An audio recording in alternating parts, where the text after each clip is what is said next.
Report due to breaking news right now in Jaffa. We are hearing that clashes have broken out. We go straight to our Sarah Williamson for the latest. Sarah, what can you tell us? What is going on? Hi, Benito. I'm actually going to step out of the frame from you. There has been absolute chaos here in Jaffa. There's riot police on the front. They have actually thrown me out, but I'm going to try and make my way back in at the moment. Police have intervened at the moment. Riot police have brutally beaten a man that was lying in the middle of the Okay, I'm being thrown out of the scene, but they have thrown stun grenades into the middle of an intersection where there is a man lying in the middle of the ground. I believe that the reason that this has begun was earlier today there was reports that a rabbi was beaten by two Arab men, allegedly. I cannot confirm that this is what has started this morning, but as you can see from what is going on over there again, there is another man laying in the center of the road, and they are now screaming at me, telling me that I am to leave. He is very heavily injured. There is police that are turning to him at the moment. There is very heavy amounts of cavalry on the ground. There's stun grenades that are going off and huge amounts of fires that have been lit further up the road. There is hundreds of people here either side. Earlier when I did come down here before, there was signs of, as you can see, there's now riots that are starting up again between, I'm just going to try and move a little closer again and maybe see what happens. But there was a big division on the side. There was a number of Jewish people sitting on one side of the road, and the Arab members of the Jaffa community were on the other, and they were chanting and yelling at each other. I was standing there taking some visuals earlier of it, both yelling at each other in Hebrew, chanting, waving Israeli flags at each other and Palestinian flags at each other. Over a matter that is still at the moment very unclear, but as you can see, there is a man heavily injured lying on the ground right there at the moment. I don't have any further information. Here's what's happened so far. There is one man lying here, and there was another man who has been taken in an ambulance from over on that corner of the road from just there before. So it is very heavy violence in the middle of Jaffa at the moment.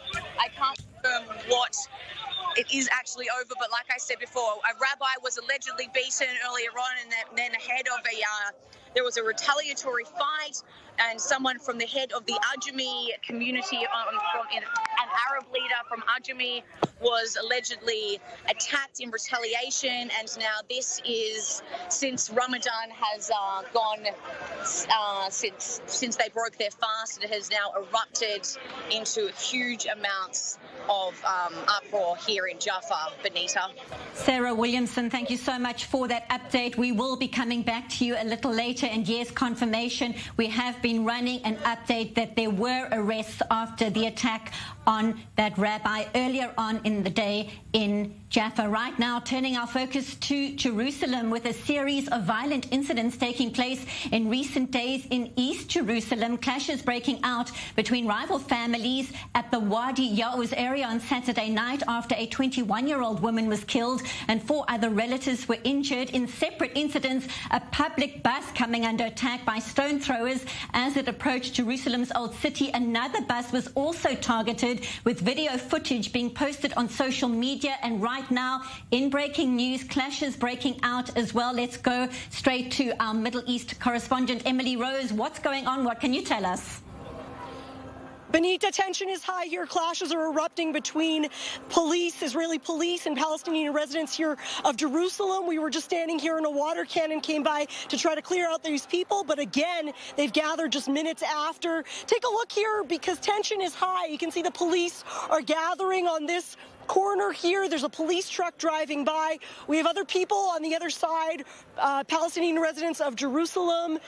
They are clashing here on the streets. We can see heavy police presence here throughout the course of the day. Now, what was the catalyst for this tension that's been occurring here nightly over the course of this first week of Ramadan? The police put up guardrails around Damascus Gate to prevent people from standing around the gate or loitering around the gate, and that was something that angered the local residents. They took umbrage with that, and now you can see that they're rioting over the course of this evening. The police have blocked off these streets. They're blocking entry now even further still, and gathering. Just earlier, just moments ago, we were actually standing in this square here close to and around Damascus Gate, and a water truck came by and basically sprayed everyone that was standing here. They all cleared, they all dispersed very, very quickly, but then of course they gathered back again, and now they're standing here. We've heard loud explosions in the distance. That was probably crowd dispersal methods used by the police, who are trying everything they can to get the crowds to disperse. They also came on a loudspeaker earlier and told the residents here not to gather, not to try to cause any problems. They even said it in Arabic so that people could understand, but that just angered the crowd and really stirred them up and got them angry. So you can see here that tension is very high. It could even get higher still, because I'm just going to walk down these steps, which are now wet from the water cannon. It could even get further still because later today, some religious party leaders, including Bezalel Smotrich, are set to make an arrival here. They're going to visit this place, and there's a circulation going through a circulatory group of the Joint List. That's the Arab Factions Party that Netanyahu is preventing visits to this holy site, the Temple Mount. Right. So those are other things that are angering the crowd here, and that could get further still more tense as the evening goes on. Thank you so much, Middle East correspondent Emily Rose, live from Jerusalem's Old City.